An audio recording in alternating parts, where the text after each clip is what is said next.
이름으로 축복합니다. 오늘 사도행전 11장 19절부터 26절까지 말씀으로 그리스인으로 불리다, 그리스도인으로 불리다, 이런 제목으로 말씀을 나누도록 하겠습니다. 여러분, 스데반의 순교는 초대교회의 엄청난 위기였죠. 예루살렘 교회가 놀라운 부흥이 있었고 또 7집사를 세워가지고 정말 하나님의 어떤 일하심이 막 서로 이렇게 눈에 보이는 그런 상황이었습니다. 그런데 갑자기 스데반의 순교로 말미암아 예루살렘 교회가 완전히 아주 위기의 상황에 처하게 된 거예요. 그런데 사실은 이 예루살렘 교회가 하나님의 말씀에 순종하는 것 같았고 그 부흥이 어떤 하나님이 기뻐하시는 일인 것 같았지만 궁극적으로는 하나님에 대한 불순종이었다는 거예요. 왜 예루살렘 교회가 하나님에 대한 불순종이었냐면 사도행전 1장 8절 여러분 암송하시죠? 읽습니다. 오직 성령이 너에게 임하시면 너희가 권능을 받고 예루살렘과 온 유대와 사마리아와 땅끝까지 이르러 내 증인이 되리라 하시니라. 아멘. 예수님이 승천하시기 전에 분명히 너희들이 몇 날이 못되어 성령을 받을 것이다. 그런데 너희들이 그 성령을 받으면 반드시 해야 할 일이 있는데 성령이 임하면 권능을 받게 될 거다. 그러면 그 권능을 받고 예루살렘에만 있으면 안 돼. 예루살렘에서 어디로? 온 유대로. 온 유대에서 어디로? 사마리아로. 사마리아에서 어디로? 땅끝까지 이르러 누구의 증인이 되라? 예수님의 증인이 되라는 거예요. 그런데 예루살렘 교회가 너무너무 좋은 거예요. 막 하루에 막 3,000명, 4,000명이 회개하고 돌아오죠. 막 이 7집사 세워가지고 막 놀라운 역사가 나타난단 말이에요. 특별히 스데반이 설교를 하는데 이건 뭐 사도들보다도 더 훌륭한 거예요. 구속사적인 관점에서 아브라함으로부터 예수 그리스도에 이르기까지 아주 쫙 깨는 거예요, 성경을. 그러면서 너희가 그 예수를 죽였다. 아주 그냥 날선 검처럼 얘기를 합니다. 그러니까 이 사람들이 막 이를 갈면서 스데반을 돌로 쳐 죽인단 말이에요. 자, 그래서 스데반에 이제 순교가 있게 된 겁니다. 예루살렘 교회에 아주 큰 위기가 다가온 거예요. 그러나 그것이 곧 하나님의 역사의 시발점이 되었다는 거예요. 그러니까 오늘 우리가 여러분 신앙생활하면서 제일 위험한 게 뭐냐면은 모든 게 다 좋은 거예요. 모든 게 육신의 눈으로 봤을 때는 다 좋아요. 교회도 부흥하고 뭐 재정도 늘어나고 막 우리끼리 너무 좋다 막. 근데 그게 불순종이 될 수 있었다는 거죠. 바로 예루살렘 교회가 그렇게 된 겁니다. 그래서 결국 하나님은 이 예루살렘 교회를 고난을 통해서 흩어버리는데 그 고난의 시발점이 스데반의 순교였다는 것이죠. 그리고 결국 흩어진 그 예수쟁이들이 그리스인이라는 이름을 얻게 되었다라는 거예요. 그래서 대표적인 교회가 나오는데 바로 안디옥 교회. 안디옥 교회가 두 개가 있었다 그랬죠? 그죠? 첫째가 수리아 안디옥 교회가 있었고 그 다음 비시디아 안디옥 교회, 다소 근처에 있는 비시디아 안디옥 교회가 있었는데 오늘 바나바가 파송된 교회는 수리아 안디옥이에요. 수리아. 그러니까 예루살렘에서 쭉 직진으로 올라가면 있는 교회였던 거예요. 그래서 안디옥 교회 부흥으로 제자들은 이곳에서 처음으로 그리스도인이라는 이름으로 불리게 되었습니다. 따라합시다. 그리스도인. 그리스도인. 아멘. 그리스도의 사람이란 뜻이에요. 자, 질문 볼까요?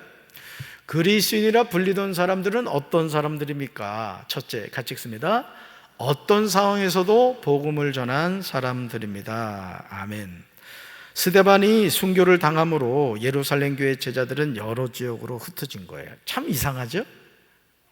평안할 때는 복음을 들고 온 유대와 사마리아와 땅끝까지 가지 않았는데 환난과 고난이 임하게 되니까 어쩔 수 없이 예루살렘을 떠나서 복음을 전하게 되었다라는 거예요.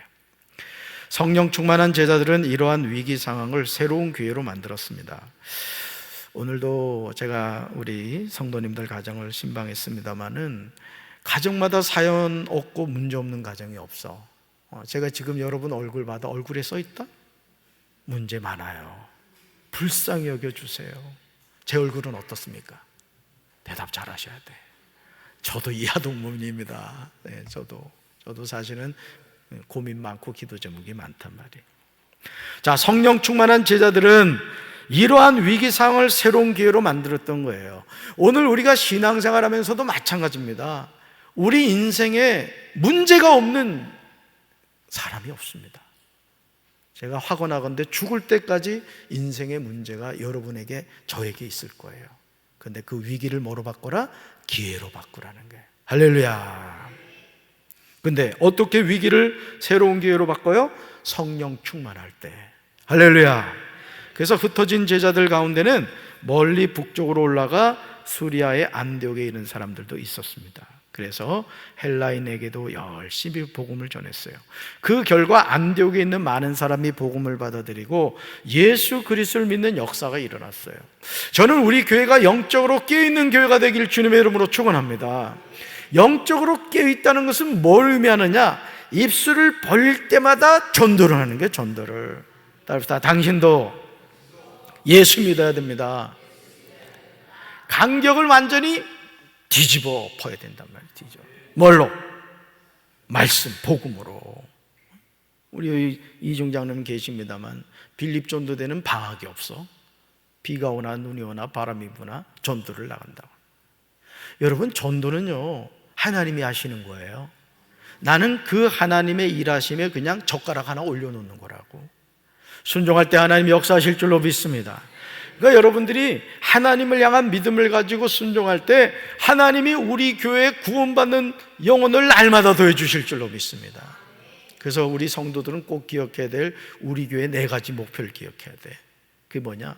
평안하에 든든히 서가는 교회가 되게 하옵소서. 구원받는 무리가 날마다 더해지는 교회가 되게 하옵소서. 성령의 바람이 부는 교회가 되게 하옵소서. 부흥의 불길이 타오르는 교회가 되게 하옵소서. 우리 교회는 가만히 있으면 안 돼요. 미친년처럼 날뛰어야 된다고. 막 생명의 복음을 들고 막 나가야 돼. 우리 윤중 집사님이 그 얘기를 하더라고. 울림 오케스트라를 만든 이유가 전도를 하기 위해서 만들었대. 맞지? 본인 입으로 얘기했으니 맞지 뭐야. 모든 목표가 어디로 가야 되느냐? 전도로 가야 돼. 전도로. 그러니까 여러분의 사업도 전도, 여러분의 직장도 전도, 여러분이 살아가는 이유도 전도가 돼야 돼요. 아멘이십니까? 그리스도는 위기조차도 복음을 전파하는 기회로 삼는 사람입니다. 그래서 저는 우리 사랑하는 성도들이 입술을 벌릴 때마다 복음을 전하는 우리 성도들 되길 주님의 이름으로 축원합니다. 오늘 제가 이발했거든요. 이쁘죠? 기분 나쁜가 보네. 잘 나왔죠? 우리 오윤경 권사님이 잘라줬거든. 오윤경 권사님 그 가게 가면 항상 주보하고 그 이단에 대한 그 책자가 있어. 내가 그거 볼 때마다 막 은혜가 돼 그냥. 작은 순종이지만 하나님은 그런 일을 통해서 역사하시는 거예요. 사업하시는 분들은 꼭 갖다 놓으시기 바래요. 제가 부지불식간에 가서 없으면은 큰일 나. 순종해야 돼. 자, 두 번째 봅시다. 두 번째. 자, 그리스도라고 불리던 사람들은 어떤 사람들입니까? 둘째가 찍습니다. 성령과 믿음이 충만하고 착한 사람들입니다. 아멘. 자, 안디옥, 수리아 안디옥에서 일어난 하나님의 은혜와 복음의 결실에 대한 소식을 들은 예루살렘 교회는 바나바를 안디옥 교회에 파송했습니다. 왜냐하면 이 수리아 안디옥에 생긴 이 교회는 자생적으로 생겼단 말이에요. 그리고 여기서 말하는 교회는 지금 우리처럼 이렇게 뭐 멋진 건물 있고 이게 아니에요. 홈처치예요, 홈처치. 그러니까 어느 가정이 복음을 받아들였다 그러면 그 가정이 교회가 되는 거예요. 가장 이상적인 거죠. 저는 우리 성도 여러분들의 가정이 교회가 되시길 바라요. 할렐루야. 그런데 이 수리아 안디옥 교회가 놀라운 성령의 역사가 나타나는 거예요. 그 소문이 예루살렘 교회까지 전해진 거예요. 그 누굴 파송했다? 바나바를 파송을 한 거예요. 이 바나바라는 사람은 위로의 아들이라는 이름 뜻을 가지고 있는데 성품이 온화하고 성령과 믿음이 충만한 사람이었어요. 또 사람들에게 칭찬받는 사람이었어요. 여러분, 성령과 믿음이 충만한 사람이라는 것은 누구하고의 관계에서의 평가일까요? 나와 하나님과의 관계입니다. 따라합시다. 성령과 믿음이 충만한 사람이 되게 하옵소서. 아멘. 네. 성품이 온화할 뿐만 아니라 성령과 믿음이 충만한 사람이었다. 이것은 바나바가 하나님과의 관계에 있어서 형통한 삶을 살았다는 거예요. 저는 우리 사랑하는 성도 여러분들이 성령과 믿음이 충만한 성도가 되길 주님의 이름으로 축원합니다. 이 수직적인 하나님과의 관계가 형통한 사람이 하나님께 쓰임을 받는 거예요. 근데 이걸로는 십자가가 안 되죠. 뭐가 있어야 된다? 칭찬받는 사람이 되어야 된다. 나와 누구의 관계예요? 이웃과의 관계예요. 그러니까 우리 예수 믿는 사람은 항상 우리 가슴에 십자가를 품고 살아야 돼요. 나와 누구 관계? 하나님과의 관계. 그게 뭐라고요? 성령과 지혜가 충만한 사람. 자, 나와 이웃과의 관계. 어떤 사람? 칭찬받는 사람이 되어야 된다. 할렐루야. 그래서 바나바를 지도자로 받은 안디옥 교회는 복음의 능력이 더해져 구원받은 성도들이 날마다 더해졌습니다. 여러분, 나 자신, 나 같은 죄인이 구원받은 거 감사하죠? 아멘? 정말 감사한 거예요. 근데 여러분 한번 생각해 봐요. 나는 예수 이름으로 구원받아 천국을 갈 텐데, 예를 들어서 내 남편, 내 자녀가, 내 형제 자매가, 내 이웃이 예수님을 믿지 않는다. 자, 우리끼리 솔직히 얘기해 보자고. 어떻게 돼? 여러분, 예수님 믿지 않으면 어떻게 되죠? 예? 우물거리지 말고 명확하게 얘기해 봐. 예수 안 믿으면 어떻게 돼, 그 영이? 지옥 갑니다. 그러면 이 복음을 여러분은 믿습니까? 정말 예수 믿으면 천국 가요? 예수 안 믿으면 지옥 가요? 그럼 복음을 전해야 돼요, 말아야 돼요? 전해야 됩니다. 오늘도 우리 청소년께서 2층 교육관에서 저기 단합대회 한다고 우리 아이들이 이렇게 와 있는 거예요. 회장님하고 여기 왔다고 지금. 왜 그럽니까? 이 아이들이 피곤해 죽겠는데 서로 친교를 통해서 우리가 하나님의 자녀임을 깨닫는 거예요. 할렐루야. 그래서 그리스도는 성령으로 충만할 뿐만 아니라 믿음이 선한 행실의 열매로 나타나 사람들에게 칭찬받는 사람이 되어야 된다는 거예요. 그러니까 여러분, 우리는 신앙생활을 할 때 내 힘과 내 능력으로 하는 게 아닙니다. 우리는 항상 성령님의 이끌림을 받아야 돼요. 할렐루야. 예를 들어서 우리 반주자가 키보드를 친단 말이에요. 한나가 키보드를 치는데 한나가 아무리 연주를 잘해도요, 여기 전기 안 들어가잖아? 그럼 한나는 날 보면 막 당황해 할 거야. 그지? 이 상황을 어떻게 극복합니까? 여러분, 키보드가 전기 들어가지 않으면 아무 소리 내지 못하는 것처럼 하나님의 자녀는 성령 충만하지 않으면 껍데기밖에 없는 거예요. 믿습니까? 저는 우리 교회 성도들이 성령의 불덩어리가 되길 바라요. 아멘. 그렇게 돼야 됩니다. 그래서 그리스도는 예수님께 속한 사람으로 그리스도를 따르며 닮아가는 사람이기 때문에 그렇다는 거예요. 그래서 우리 사랑하는 성도 여러분들이 십자가의 군병이 돼가지고 누구를 만나든지 불독처럼 한번 물면 말이야, 예수를 믿든지 네가 죽든지 사생결단을 해라. 그래야 되는 거예요. 할렐루야. 그러니까 여러분이 겁나가지고 피해갈 정도가 돼야 된다고. 자, 세 번째 봅시다. 세 번째, 그리스도인이라 불리던 사람들은 어떤 사람들입니까? 셋째 같이 읽습니다. 교회에서 그리스도를 배우는 사람들입니다. 아멘. 여러분, 성도들의 수가 증가하자 바나바는 혼자서 사역하기에 버거웠어요. 당연하죠. 여러분, 제가 우리 교회 우리 전도사님들을 세 분을 두고 지금 이제 간사님을 한 분을 두고 이렇게 동역을 하고 있습니다만은 뭐 제 혼자 하려면 못 하겠습니까? 저도 그래도 16년을 부목사를 한 잔뼈가 굵은 사람이요. 혼자 할 수도 있어요. 그렇지만 담임 목사로서 제가 갖고 있는 목회 철학이 뭐냐면은 그 분야의 전문가를 세워서 그 목회자가 그 분야를 이끌어 가야 된다는 게 제 목회 철학이란 말이에요.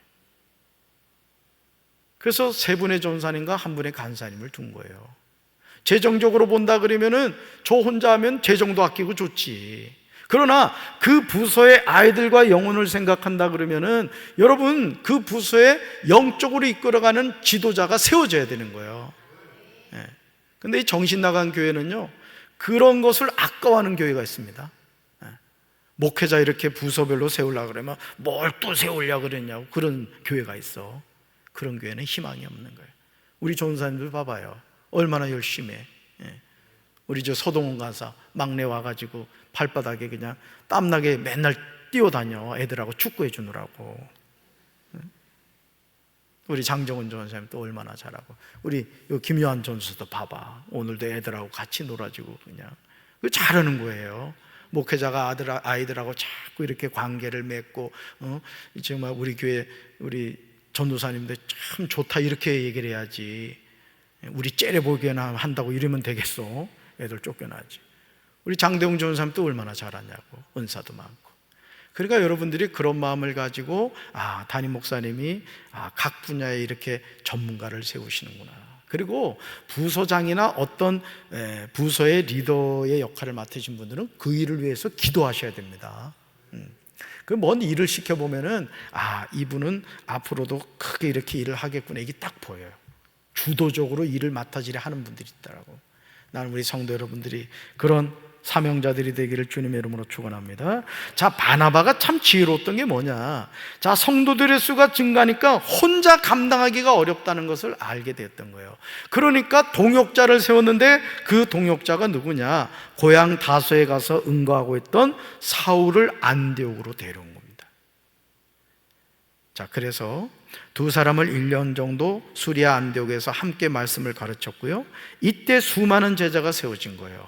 그러니까 여러분, 어떤 지도자가 세워지느냐에 따라서 그 부서는 확 달라집니다. 우리 유치부에도 여러분, 저기 임정현 목사가 애를 많이 낳아가지고 애가 셋이었잖아. 그 애들 쭉 빠지고 나가지고 이게 유치부 교회에 위기가 왔다고. 그렇다고 이래 보니까 애 낳을 사람은 또 없고, 나라도 날까 하는데 이게 뭐 돼야 말이지. 근데요, 지금 매주마다 6명, 많이 모일 땐 10명이 모입니다. 얼마나 감사한지 몰라. 은혜가 임한 분들은 지금이라도 좀 났으면 좋겠어. 그러니까 여러분, 하나님이 함께 하시면 어떤 일이든지 되는 줄로 믿습니다. 그러니까 여러분, 이 바나바라는 사람이 참 훌륭한 것이 뭐냐면, 이 사울이라는 사람을요, 아무도 인정을 안 했어요. 다메섹으로 가는 길에 분명히 예수님 만나서 아나니아의 안수받고 성령 받잖아요. 그렇죠? 비늘 같은 게 벗겨져서 육의 눈도 회복되고 영의 눈도 열렸단 말이에요. 그런데 그 사울을 아무도 이끌어주지 않는 거예요. 근데 바나바가 다소까지 가서 수리아 안디옥으로 데려와서 같이 말씀을 가르치고 하면서요, 이 사울이 하나님의 역사의 주인공이 됩니다. 그러니까 이 바나바와 같은 사람이 교회에 많아야 되는 거야. 할렐루야. 그래서 믿음이 연약한 사람들을 기도와 말씀으로, 권면으로 자꾸 키워줘야 되는 거예요. 아멘. 네. 그래서 사람들은 이렇게 세워진 제자들을 그리스도인이라고 불렀단 말이에요. 그런데 이 그리스도인이라는 뜻은 좋은 뜻이 아니었어요. 멸시하는 뜻이었습니다. 예수님을 따르는 무리를 업신여기며 부르던 호칭이었어요. 그래서 우리 감리교인이라는 말도 메도디스트란 말이에요. 메도디스트. 이게 메소드에서 나온 것 말이에요. 그래서 존 웨슬리나 찰스 웨슬리가 옥스포드 대학을 다니면서 아주 규칙적인 거야, 그냥. 아주 정해진 것대로 그냥 하루의 생활을 체크해 가고 그냥 아주 그렇게 사니까 무슨 저기 벌레같이 산다, 정해진 대로 산다 해서 사실은 이게 메도디스트라는 이 별명이 붙어진 거예요. 좋은 뜻이 아니었어요. 규칙쟁이다, 비아냥거리는 말이었어요. 근데 메도디즘에서 우리가 이제 감리교도가 된 거죠. 마찬가지예요. 그리스도라는 이름도 존경의 이름이 아니라 멸시하고 업신여기는 이름이었다. 그럼에도 불구하고 오늘날 그리스도라는 이름은 예수님을 믿고 따르는 이들에게 아름다운 호칭이 되었다는 거예요. 할렐루야. 그래서 우리는 이 이름에 걸맞는 삶을 살아야 할 책임이 있다는 것이죠. 예수님의 가르침을 믿고 따르는 그리스도인은 동시에 세상의 복음을 전하는 사람이에요. 여러분, 예수님을 구원받으셨죠? 예수님이 여러분과 함께 하심을 믿으시죠? 그러면 여러분이 해야 할 일들이 뭐라고요? 복음을 전하는 일을 해야 돼요. 듣든지 아니 듣든지 때를 얻든지 못 얻든지. 그러니까 여러분의 마음속에 주님, 제가 전도할 수 있게 도와주세요. 전도할 수 있는 지혜를 주세요. 제 입을 열어서 하나님의 말씀, 예수의 생명을 전할 수 있게 해주세요. 그러잖아요. 그럼 하나님이요, 생각지도 않은 말씀이 생각나게 하고 간증거리를 생각나게 하고 하나님이 여러분의 입술을 책임져 주세요. 할렐루야. 그래서 말로 전하는 것이 아니라 성령과 믿음이 충만하여 그리스도를 담는 선한 삶이 동반돼야 돼요. 그래서 여러분들이 항상 하나님의 자녀로 어디를 가든지 여러분을 통해서 여러분이 그리스도의 편지고 그리스도의 향기가 되어야 될 줄로 믿습니다. 그래서 우리 사랑하는 성도 여러분들 통해서 우리 교회가 날마다 구원받는 무리가 더해지는 교회가 되기를 주님의 이름으로 축원합니다. 따라부터 주여, 나에게 전도할 수 있는 힘과 능력을 주옵소서. 아멘. 가슴에 손 얹읍시다. 하나님 아버지,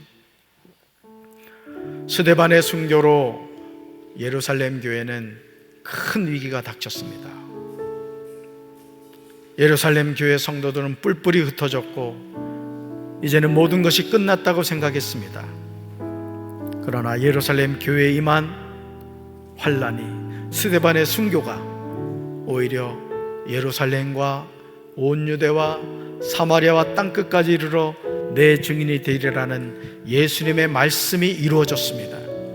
오늘 우리 삶의 인생의 고난과 역경이 다가올 때 고난만 바라보지 않게 도와주시고 그 고난을 통하여 일하시는 시퍼렇게 살아계신 하나님을 바라보게 하옵소서. 오늘도 말씀을 붙잡고 부르짖어 기도하다가 하나님, 우리가 그리스도인 됨을 깨닫게 하여 주시고 우리가 입술을 벌려 생명의 복음을 전함으로 구원받는 우리가 날마다 더해지는 우리 교회가 되게 하옵소서. 예수님 이름으로 간절히 축복하며 기도합니다. 아멘.